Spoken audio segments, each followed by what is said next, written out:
Folks, it's Saturday, it's Scotland, it's 1 p.m, and we're back in original form, the legible, credible, inevitable storm, which is a force for good, coming to you live from our nerve centre here in the great British city of Glasgow, with me, your host, Alistair McConnachie. And this is a special broadcast because this is our 30th consecutive Saturday street stall, which is amazing to say that we've been doing this now for 30 weeks. So welcome to the 30th Unionist biography of the A to the double F to the G.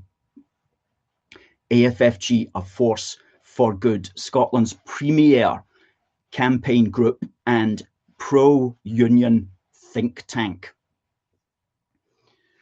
Good to see Sean. Ben sending them some flags. Hope you're well. Ben, hope the work is good for you. Alan says, afternoon from Greenock. And Sandra says, hello. Good to see you on, Sandra. Excellent, excellent stuff. Jamie sends some flags there, and Mary says hello from Lanark.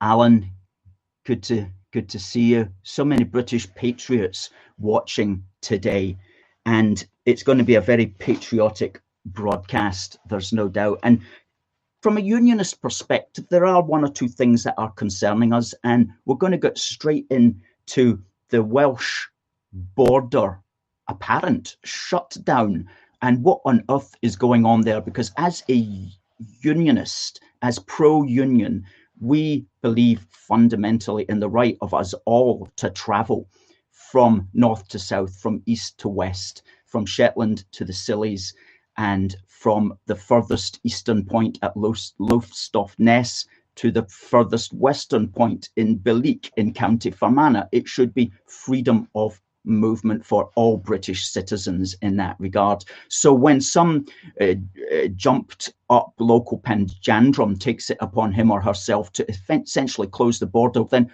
we have got a problem with the way that devolution is structured and the way that the United Kingdom is going. Raymond says hello. Alan says good afternoon, good to see you. And Tommy from Loyal Coat Bridge, good. And Dougie from the Kingdom of Fife. Indeed. So firstly, let's consider the situation in Wales and why on earth they would want to lock it down. Now, Alison Pearson, who is a journalist that we massively respect on this particular matter, she is from Wales and she was writing in the Daily Telegraph, and she said, consider for one moment this. Just over 3 million people live in Wales. 400 of those people were in hospital, confirmed COVID-19 patients, and only 32 poor souls bad enough to be on ventilators. At the height of the pandemic, it was around 150. So this, she says, she goes on, this is not an out-of-control blaze that demands a firebreak. A few well-targeted sandbags would do. Yet, last Friday, Public Health Wales, which has a combined, in Pembrokeshire, which has a combined population of almost 400,000, there were only 25 new cases of this coronavirus. In Pembrokeshire and Ceredigion came in at 18, not deaths, but cases. So these are very, very small numbers. And she says, I'd argue there is currently more chance of perishing in a sheep-related incident than of succumbing to COVID in West Wales. Well, indeed, that is the case. And the Daily Telegraph was equally puzzled as well in its editorial. And it said, supporters talk fancifully of eradicating the disease, something that would only be achievable by locking down until it has gone and then cutting Wales off from the rest of the United Kingdom. Is that the plan? If not, what is the plan? I can sum up the plan. The plan is the promotion of a nationalist consciousness. Whether you are Nicola Sturgeon or whether you are Mark Dreyfurt, who has not played Cymru, he's Wales, but he's appealing to a nationalist consciousness in order to get votes. if you're either of these two people, then you appeal to the nationalist consciousness and you do whatever you can to make it seem that it's only confined to your little area of the United Kingdom, and you are going to big up yourself and any powers that you get in order to promote your nationalist point of view. So it's taking advantage of the situation to exploit it for your own political gain. That's what's happening, whether it's Nicola Sturgeon or whether it's the Mark Drakeford character that none of us had ever heard of until about 10 days ago. Ray says, good afternoon. And James watching from Toronto, good to see you here, James. Excellent. A loyal part of the Queen's Commonwealth. Well, we know you, James, are one of Canada's most loyal Brits. I know that. And we've had the pleasure of interviewing you, which a couple of interviews on our YouTube channel a couple of years ago now. Still get good views on that. Kenny, is Sturgeon going to ban buying alcohol next in the shops? Watch this space. Do you know, Kenny, it could well be, that could well be a possibility. Anything to seem different. You know, apparently England has got 3 levels of lockdown. Yesterday, Nicola Sturgeon introduced 5 levels in Scotland. And of course, she did it simply because she could, and to be different, to make it sound different. Donovan from New Brunswick in Canada. Good to see you watching in, Donovan. I hope things are good there in British Canada, as we love to call it. And we have family out in British Canada as well. God bless them all.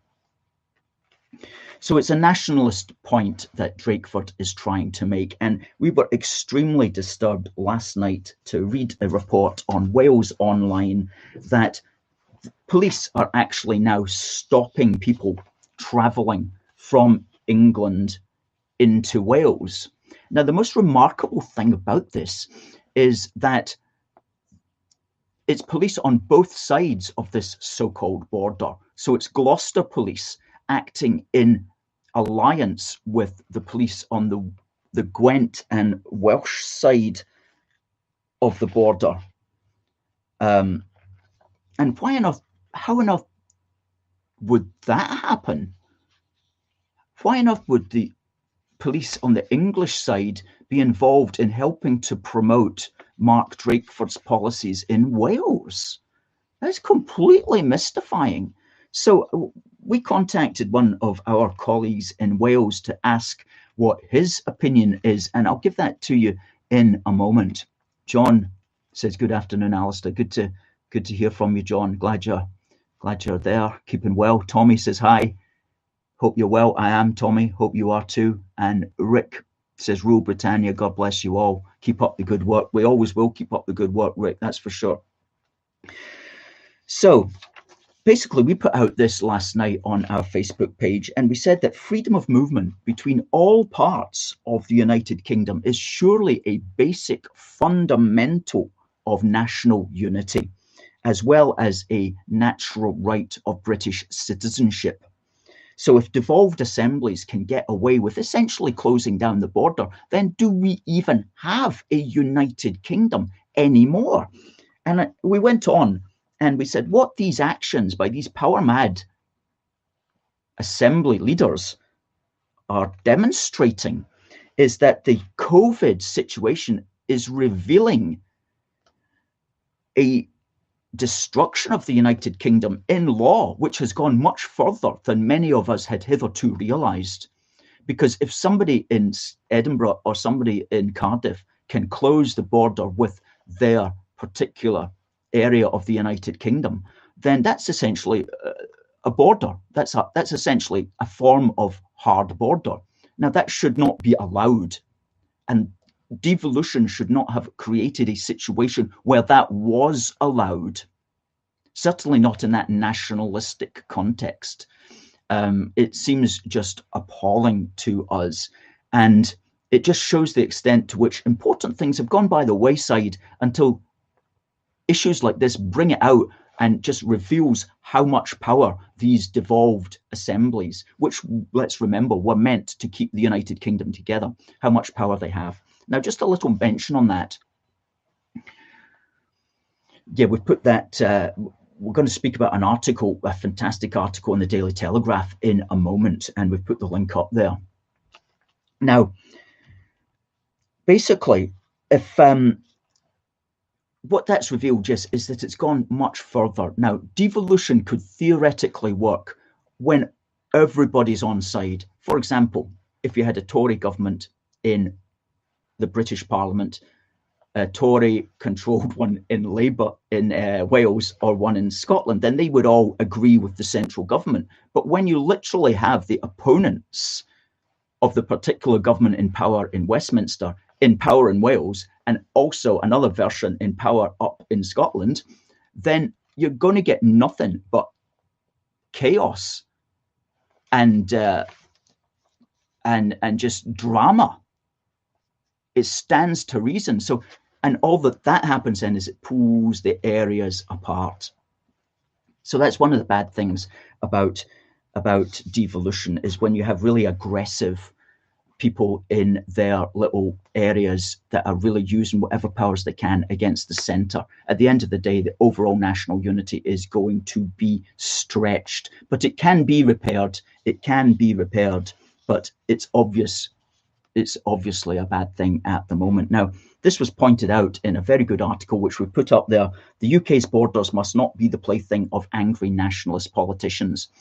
Such a perfect headline, and it appeared in the Daily Telegraph by Matt Kilcoyne on the 15th.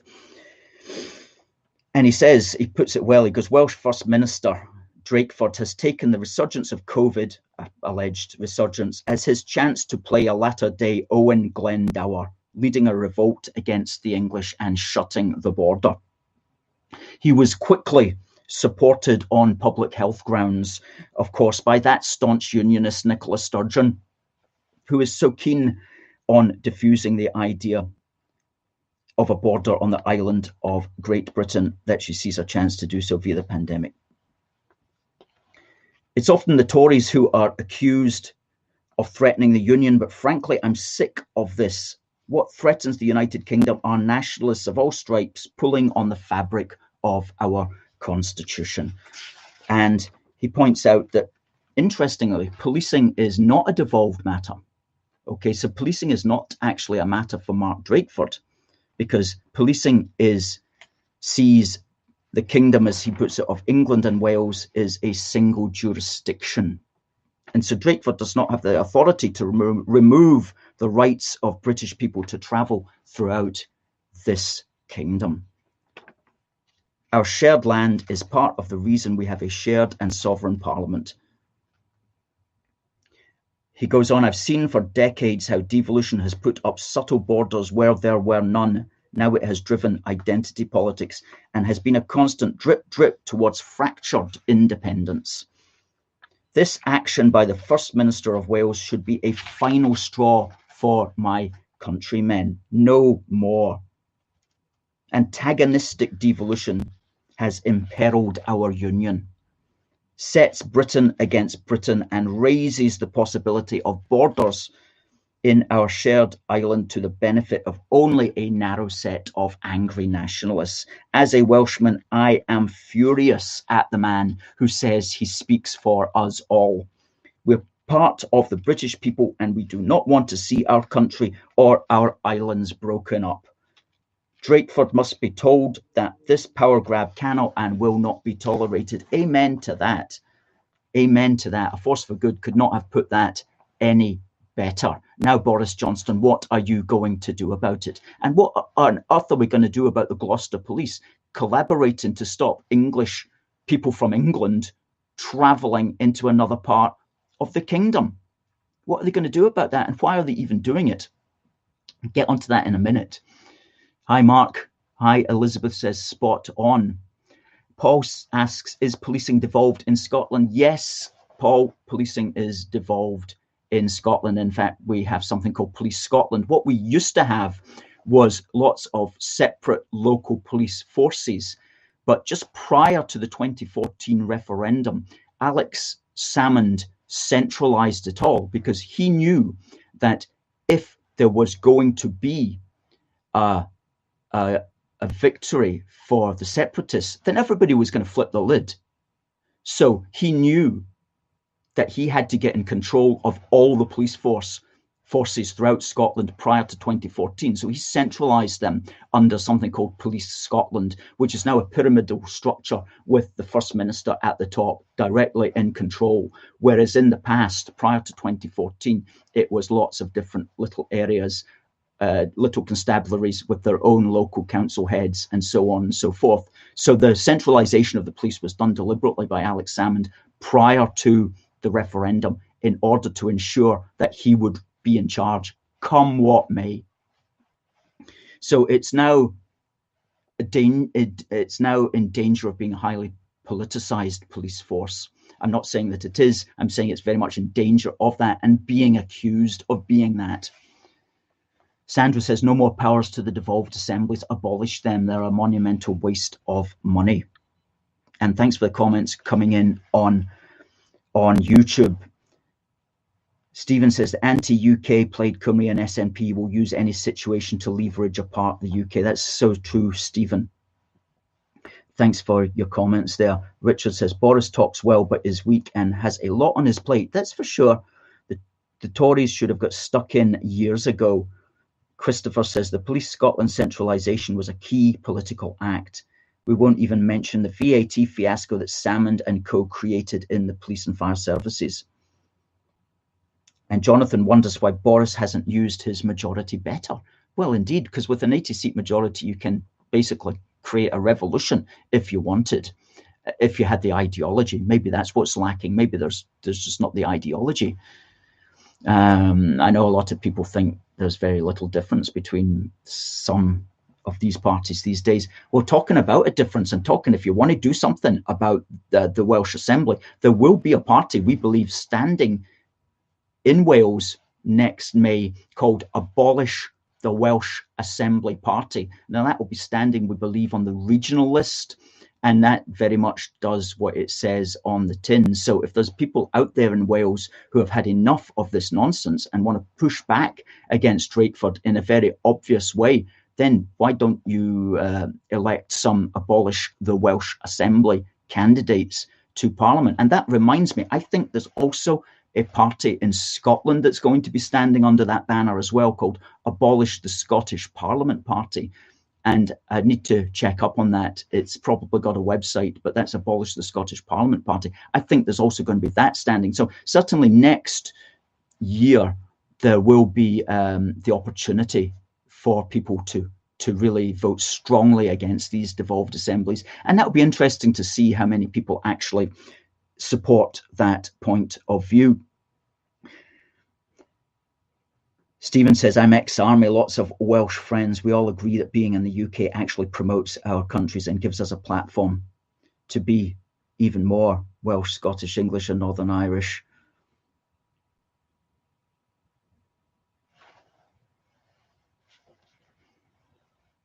Neil says, great viewing as always.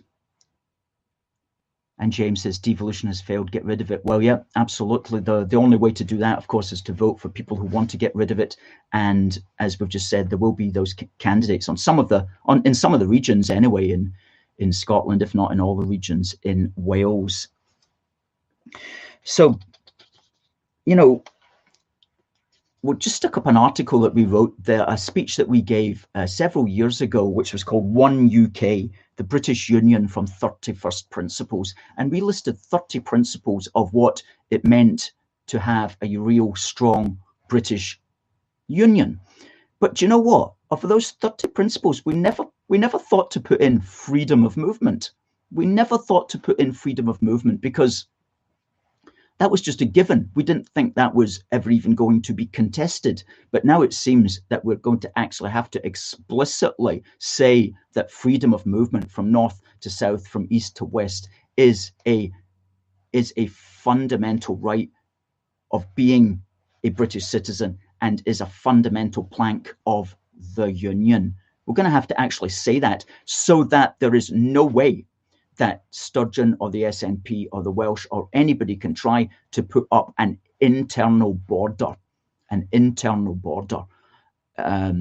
for people or even for goods in the United Kingdom. And that's, you've heard a lot about the internal market bill. Well, that's putting that into law as well. And that's one of the things, naturally enough, that these Scottish nationalists don't like, because they want Scotland, their version of Scotland, to be able to set its own standards on everything, which of course will just be different from whatever was set by companies in England, which will just make trade between Scotland and England nigh impossible. Of course, there has to be an internal economic market, and it has to be run from one place, and that has to be the central British Parliament. So there's nothing controversial about the internal market bill. It's what always used to exist prior to us joining the EU. And then when these powers came back to us, they had to go back to Westminster, not to get divvied out among the local assemblies. And there was a point that I saw here that I want to mention on this internal market bill, now that I'm talking about it.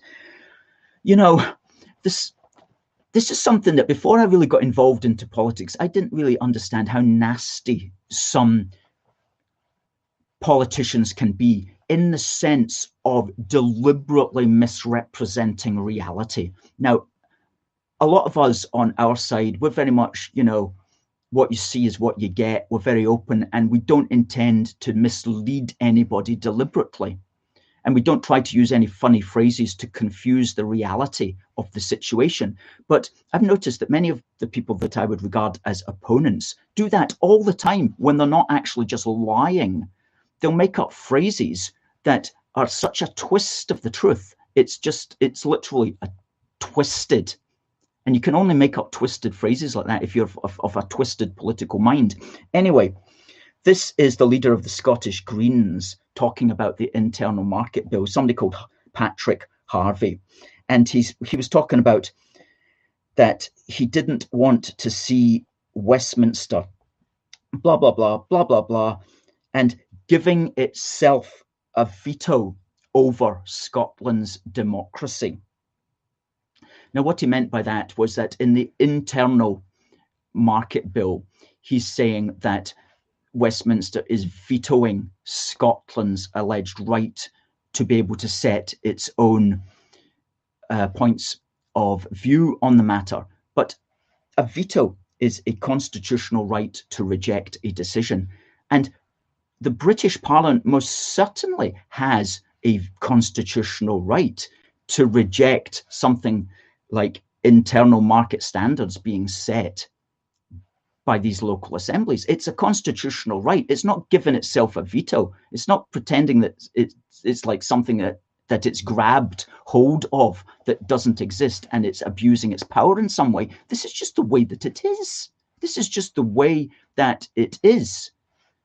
The British government and Parliament has the perfect right and duty and responsibility to have one internal market. It's not stealing it from anybody else. It's not grabbing power from anybody else. It's simply exercising its right to do that, which it has.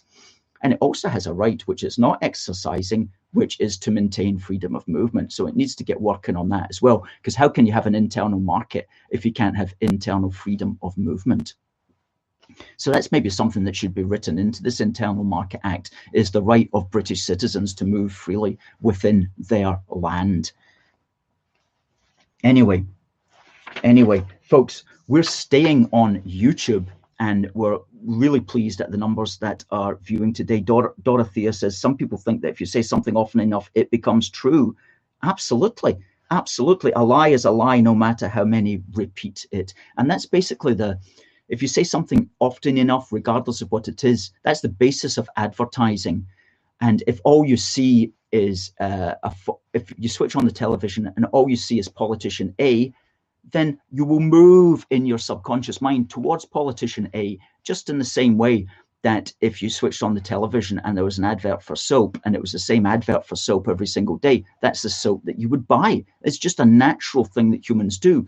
And people say, why is Nicola Sturgeon rising in the polls? It's because we're seeing her every single day, and the BBC is pushing her, as is the entire rotten, fake news Scottish media which are all in hock to her and which are all complicit in perpetuating this COVID carry-on pantomime. And they're all complicit in making the economy tank, and they are all complicit in the cafes and bars and restaurants and businesses that are going out of business. And these newspapers will report stuff every day on the internet. Cafe A goes out of business in Glasgow. Cafe C goes out of business in Edinburgh. It's because your Glasgow newspapers and your Glasgow and your Edinburgh newspapers are not properly giving the opportunity to those who disagree with this and say, we shouldn't be having this lockdown in the first place. If your local newspaper did its job, it would be able to save all of these businesses and all of these closures. Okay, so it's complicit. The local newspapers are complicit in the local businesses and the local economy tanking, because they alone really have the power to turn this around. And they must start to turn it around. And we must also remember those who don't turn it around and those who keep it perpetuated, and not forget them. Okay, we're going to switch over now only to YouTube, folks. If you're on Facebook, please just click on the link. Hopefully just keep putting up that YouTube link in the comments and at the top of the page, and just click on that, and it's what we're going to be what we're going to be broadcasting now entirely on. So please just come and join us over on YouTube, because we need to get these numbers up, and we're really doing it. We're now almost at 860, and we're aiming for 1,000 by the end of the year. So we should be. Kenny says, God bless. Thank you very much, Kenny. And Greg said Britain needs more trade with Canada. I agree entirely with that. So please, folks, come and join us on YouTube. Stick up the YouTube link there in the Facebook comments, please. There it is. Click on that and keep putting that link up in throughout all the comments and under everybody else's comments, so they've got it straight away and they can come over and join us on YouTube. Thanks very much, folks.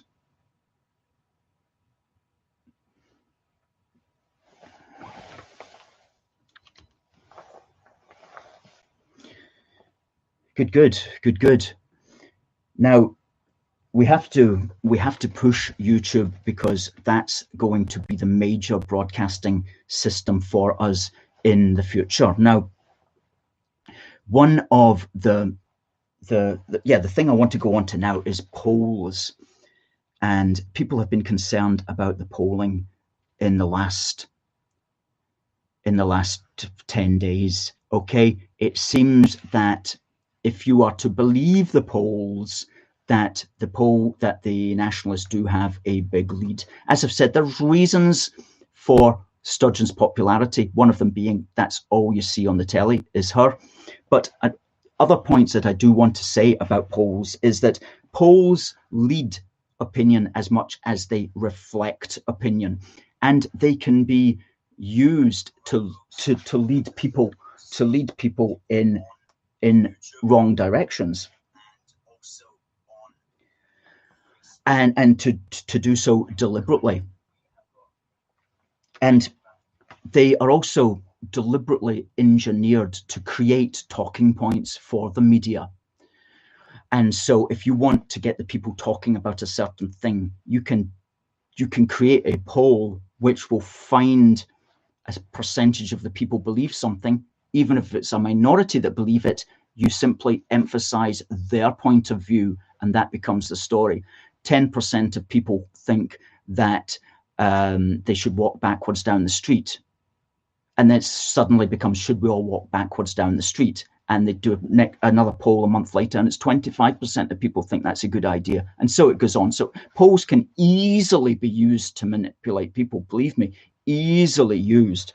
So we have to always remember that when we're looking at it. We also need to remember that polls are a snapshot in time. Okay, they don't represent a fixed position, because voters are moving all the time in relation to the information that is provided and in relation to the circumstances of the moment. So people are moving all the time in their positions. So polls don't represent a fixed point of view. However, listen carefully to the lamestream Scottish media, and you will find out that the new talking point is that this is a fixed position. Okay, so the useless Scottish media is moving to the position that this is a fixed position, when of course it's not, and they know it's not. They know it's not, but they want to promote that for their own agenda. So polls are not a reflection of a permanent position, but do be aware of the mass media trying to pretend that it is a reflection of a fixed position. So it's for us to stop any kind of defeatism. Ian says polls are a means of dictating the media topic. Absolutely. James, good to see you. Deal with Canada to come next year.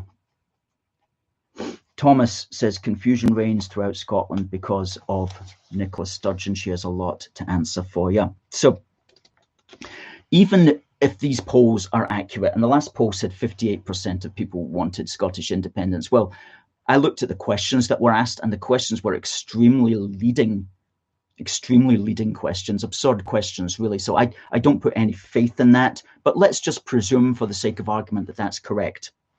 Remember, those figures can be turned around. So what's that saying? Unionists are at 42%. Let's just presume for the sake of argument that's correct. Well, in 2014, the Scottish nationalists came from around 20% to 45%, okay? So they were away down at 20% and they ended up at 45%. So if we're away down at 42%, 25% onto that is 67. So we could easily get right back up there again. In fact, we could get right back up to being more than we were in 2014. And we've always said this at A Force for Good. You know, if there were ever, God forbid, a second referendum, we have to get more than 55% this time. We have to blow them out the water. Okay, 67% would be very nice. That would put it to bed. That would put it to bed. But if there was a second referendum and it was, 1% difference or something like that, well, that's game on for a third referendum. So we have to win the second referendum. If it happens, God forbid.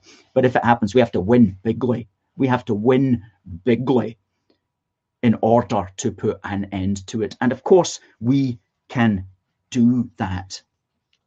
We can do that because there are lots of things which are not properly being articulated at the moment and which are not being emphasized. And let me give you a for instance. Really good article in the Sunday Telegraph on the 18th of October. Our union with Scotland is dying and we seem powerless to stop it. Well, that's a negative headline, a bit of a clickbait headline, but it's the points that he made which are absolutely correct. And he points out that the polls can shift, and he points out that progressive devolvement of power, far from making things better, as it was supposed to, has only made them worse. Well, we know that. And he talks about those people perhaps in the rest of the United Kingdom who are very blasé about this. He says, I don't buy the argument that it doesn't matter, that the union has run its course and must now give way to a different order. A lot of things begin to unravel once the union goes. And goodness me, he's right. We wrote an article on this, 21 reasons. No, we didn't write an article. We gave a speech, 21 reasons why the English should care about Scotland separating. And we'll put that up there in the link. And goodness me, we showed how quickly things will unravel. And he uses just a couple of examples here. He says, what ongoing justification would there be for a continued presence on the UN Security Council, or the voting power and influence it enjoys with other multilateral organizations such as WTO and IMF? Would the maintenance of a professional standing army or independent nuclear deterrent even be viable if it was just England alone? And he's right. Well, to answer his question, it's not viable, because we have also pointed out that the British unionism is the founding philosophy of the United Kingdom. And we did write an article on that, and we listed 10 points of how it is the founding philosophy of the United Kingdom. British Unionism is the founding philosophy of the United Kingdom. And so many people don't realise that. They think that if Scotland broke away, that somehow there's going to be a United Kingdom between England, Wales, and Northern Ireland. No, there's not. All of these places will immediately fall away, and you will have 4 separate countries, and the United Kingdom will have gone to hell in a handbasket. So the Union is, and particularly the Scotland-England Union, is the founding philosophy of the United Kingdom. And since then, of course, we've had the Irish Union as well on top of that. And Wales and England have always been joined in some way since going right back to the Tudor times, if not before. So, yeah, the Union is the founding philosophy of the United Kingdom. And so one of the ways of rebirthing it is for that position to begin to be articulated, a position which has been hitherto unheard of, except from our think tank here in Glasgow, A Force for Good. So we wrote to Mr. Warner, who was the person here, and we sent him a copy of our wee book, which is a tremendous little thing. It's only £5. You can get that from our shop.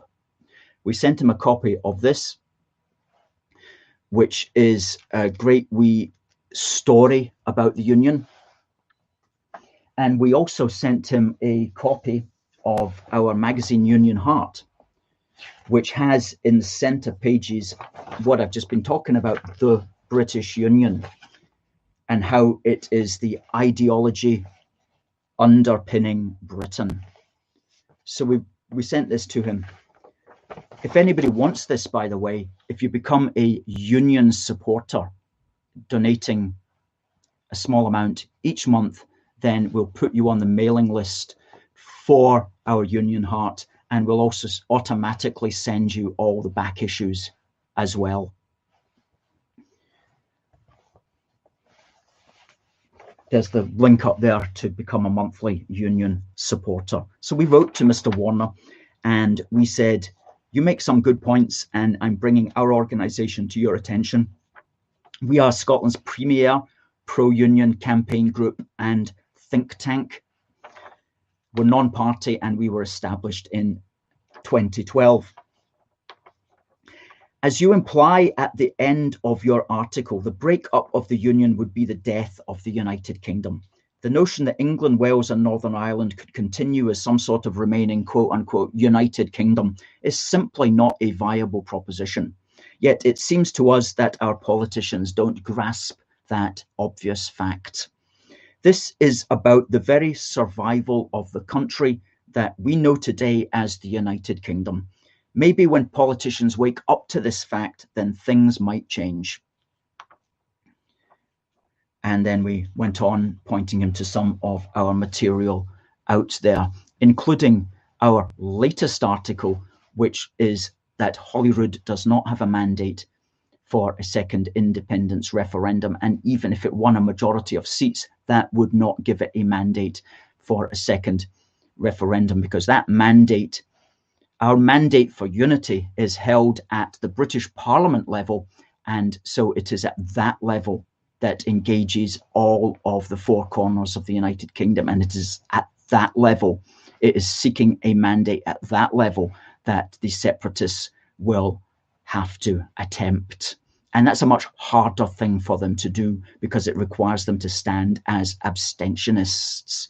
And, you know, articulating this sort of thing needs somebody that's strong enough to do it. You can't just have some guy blustering away about it. You need to know what you're talking about on these matters. And we have to pray that someone will arise in the political world, and we will do our best to teach them about these things as well. And that's, you can see our article, Holyrood, no mandate for Indy. That's the first article. It's up at the top of our website at this moment. We'll put up the link to that. There you go. It's already up there. And then Ian even talks there. He says, think about the custody of the waterways if the UK splits 4 ways. Well, yeah, the waterways used to be, I believe, nationalised, and it was British waterways that controlled all the canals and so on and so forth, which is how it should be. But then devolution devolved it. So now the canals in Scotland are owned by something with like trite name like Scottish Canals or Canals Scotland, probably Canals Scotland. That's what it will be called. But the Falkirk wheel, that big massive piece of engineering, that was made under British waterways, not under Canals Scotland. Anyway, don't want to be too hard on Canals Scotland. They opened a stretch of canal about 2 or 3 years ago called the Queen Elizabeth II Canal.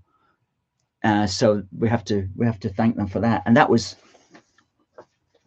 the day when we took this fantastic photograph of the Kelpies and the Union Jacks, which is an iconic Unionist photograph now.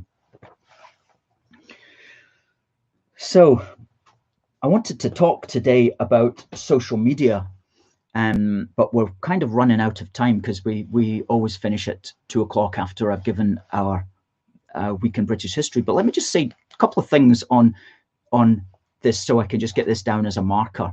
I do believe that prior to this election on the 3rd of November in America, that Facebook and Twitter have overreached their hand undoubtedly, and they have set their own demise on path, because as you know, we were removed from Twitter. We can't access our 30,000 people who follow us on Twitter. So if you can do that, please, if you're on Twitter, please share the links to our articles. Please share the links to our videos, because we can't do that anymore. We can't go onto Twitter, and we can't set up another AFFG Twitter account because that would cause us to be banned. So we just have to like lump our suspension. Unfortunately, we can't broadcast at all. So if you think we're producing good stuff, and if you're on Twitter, please do put out our articles. Please do put out our videos, and we're producing five videos a week now, which is astonishing. We take this video and we cut it into smaller bits, and we put it on our Instagram and our Facebook and on Parler as well. So please share our stuff on Twitter if you can do that. TC says, well said, Silicon Valley are evil. Yes, and well, I'm going to tell you something that just blew my mind.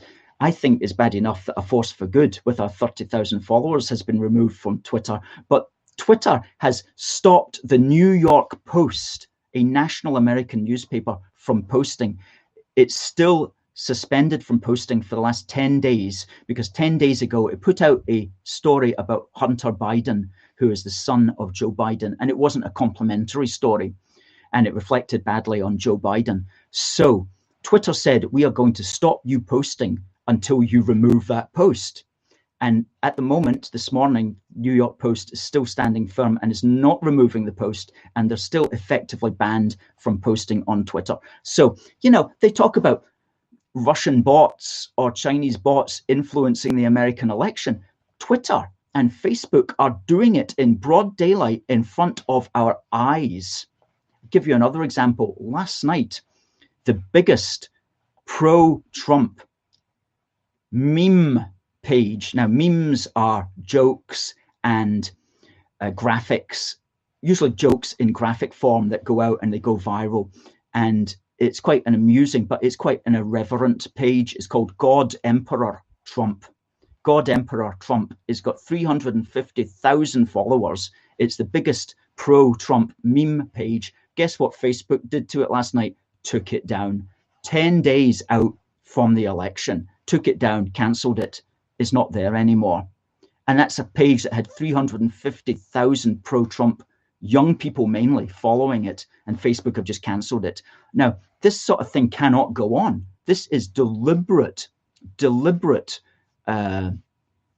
messing around with deliberate interference in the political system, in the political process. So what has to happen if Trump gets elected is he has to get some kind of anti-monopoly and mergers commission in there and break up these companies, because they have gone too far now. They cannot be abusing their power in this way for these political purposes. They cannot be doing that. It's not right. And I don't know why he didn't do it in the last 4 years, but now there is no excuse for doing it. Now, if Biden wins, then we're all kind of lost, basically, because all small c conservative voices will be removed entirely from social media, certainly from Facebook and Twitter. So we have to be conscious of that.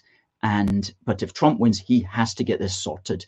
And here in the United Kingdom, Boris also has to get it sorted, because this fantastic wee book, which I'm now halfway through, and I endorse it 100%.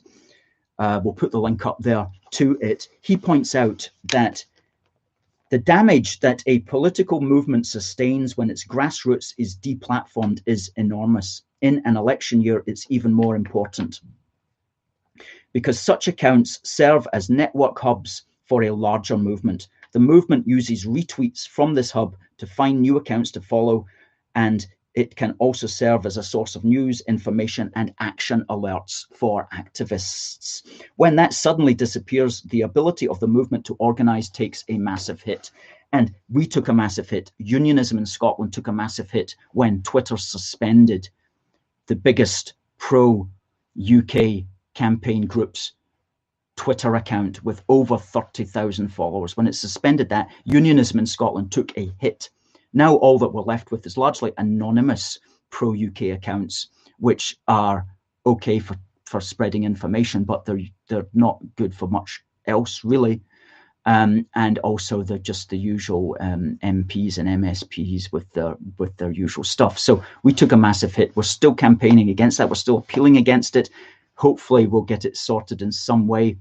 But the point that I need to make is Facebook and Twitter do need to get sorted. And that's governments that must do that. And our British government has to sort it as well, because we cannot have platforms such as ours being removed for no reason. The only reason that we've received is that we were a fake account, which of course says that nobody's even looked at our account to make that judgment. They've just pressed some button, and zap, ourselves and lots of others have been eradicated, and it's ongoing as well throughout. So I was going to spend a lot longer than that, but we can talk about that every week. But it's really something now that has to kick in, and these companies have definitely overreached at this election. Now, this week in British history, because we love our British history, because the past informs the present, which creates the future.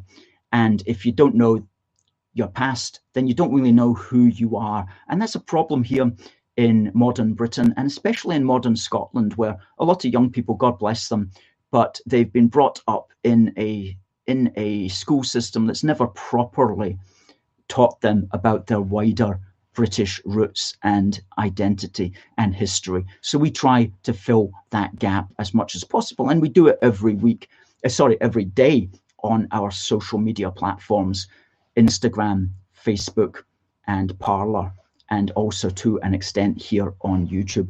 Our Instagram page, by the way, 4,250 followers as of last night.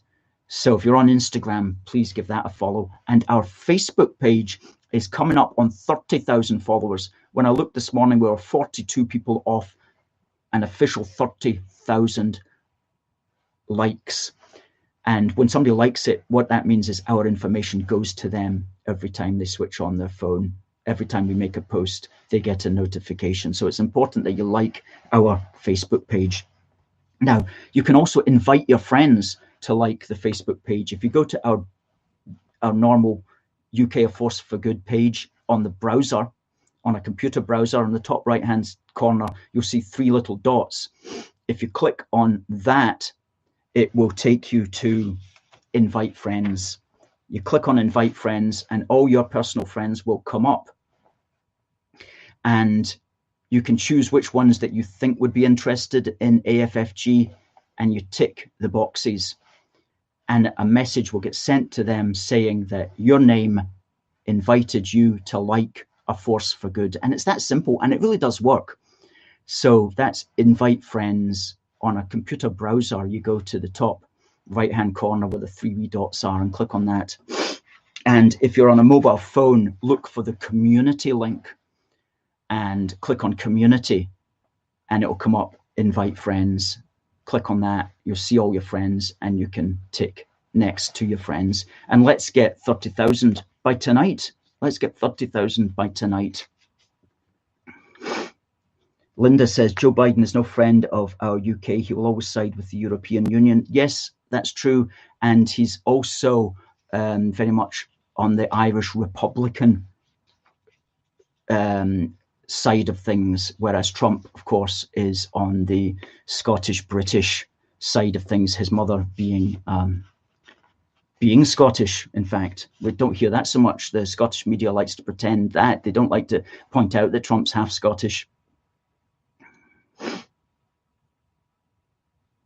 Yeah.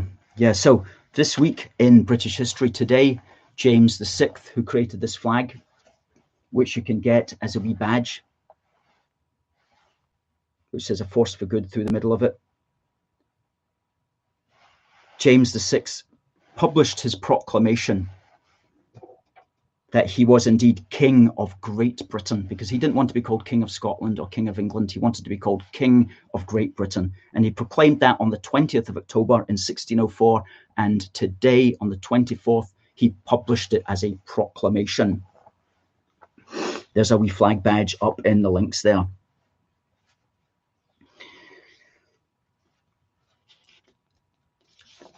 Tomorrow, the 25th, in 1854, the thin red line of Highlanders stood firm at the Battle of Balaclava against 2,500 Russian cavalrymen, 200 Scottish Highlanders led by the Glaswegian Sir Colin Campbell. They stood up and repulsed the Russian cavalry. And so the thin red line has become synonymous with British bravery in the face of overwhelming odds.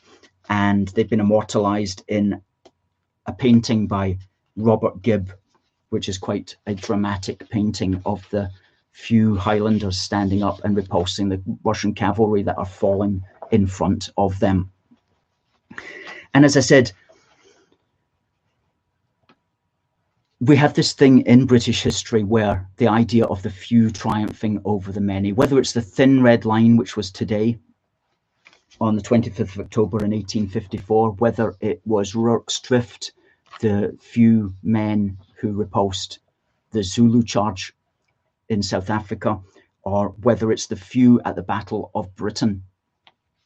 We're always triumphing over the odds. And also, I mentioned those places, but there was also Agincourt, and Agincourt is also today on the 25th of October in 1415, when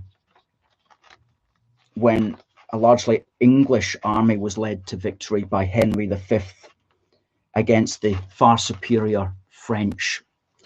And I mentioned Henry V, and he gets a lot of credit, as he should, but sometimes we forget that, in fact, fighting alongside Henry V was James I of Scotland.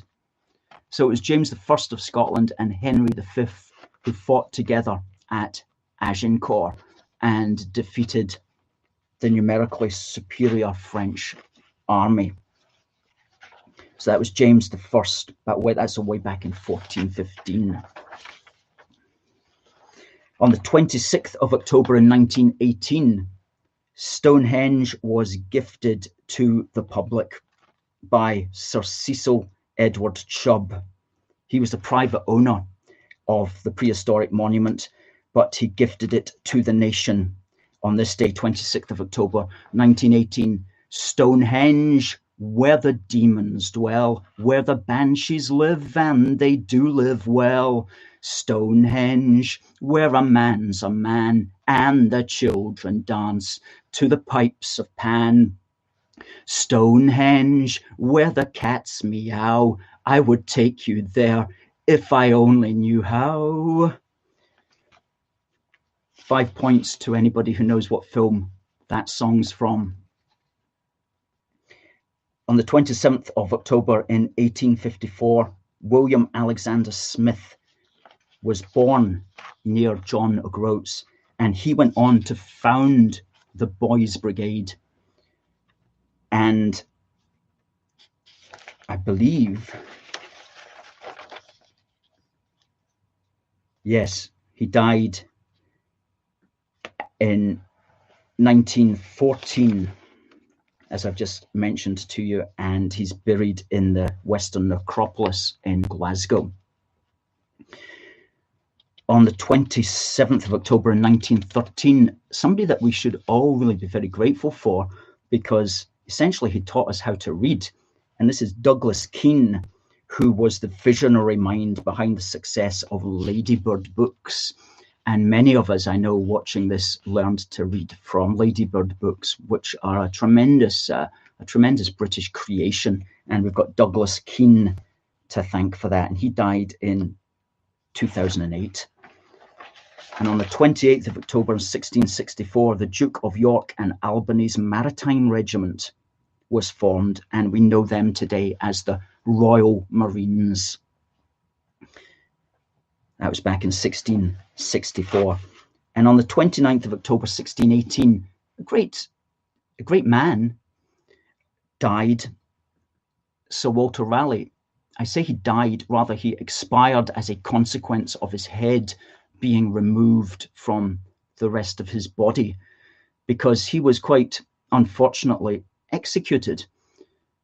Now, the story behind that is an unusual one, because he was convicted of conspiring against our man James VI, and he was sentenced to beheading. But James VI gave him clemency and effectively pardoned him. But part of the pardon was that he must not create any stooges with the Spanish. He must not get into fights with the Spanish again.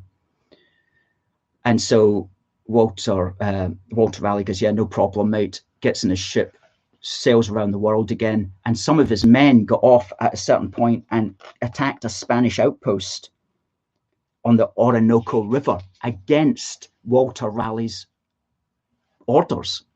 So Walter Raleigh gets back to Britain. The Spanish ambassador is fuming and demands that James VI carry out the execution. And unfortunately, the diplomatic pressure must have been such that our man James VI did, in fact, say, yeah, go ahead. And Walter Raleigh got his head chopped off, which amazed me when I first read that story. And apparently he was allowed to see the axe which would be used to behead him, and he mused, quote, "This is a sharp medicine, but it is a physician for all diseases and miseries." And according to biographers, his last words were, "Strike, man, strike." So he went out in as much dignity as he possibly could in such a difficult situation. On the 29th of October in 1938, the 6-month British Empire exhibition was opened. No, it was closed. It ended on the 29th of October, and it was the most successful 6-month Empire exhibition of any that was held, and that was held here in Glasgow in Bellahouston Park between the 3rd of May and the 29th of October 1938. And it was the opening ceremony was held at Ibrox Stadium. Now, with the King and Queen in attendance.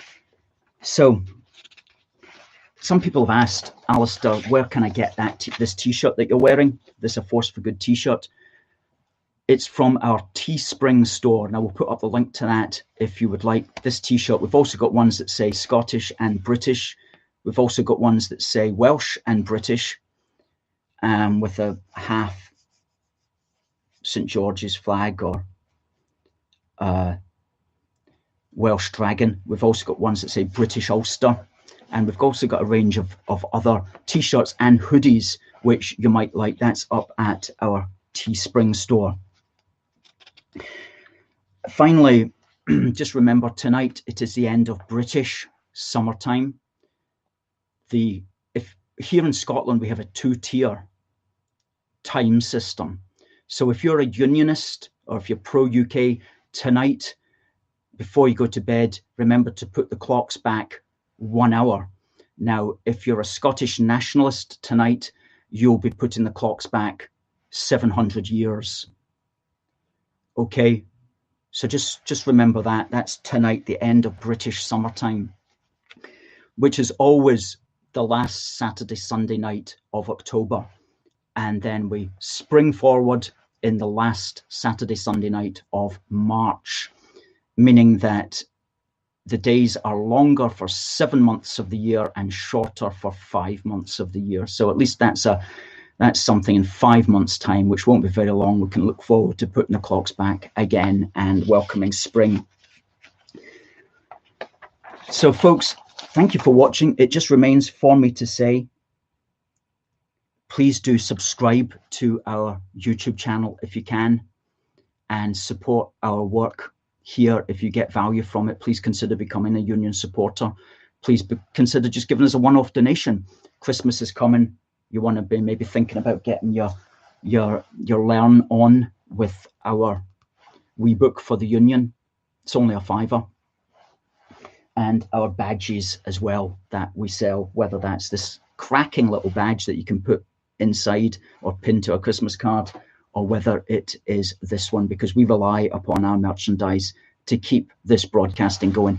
And we have a great idea for broadcasting, by the way, that's coming up. I'm not going to tell you just now, going to keep it a secret, but we're going to have a really mammoth broadcasting event, which you're going to enjoy.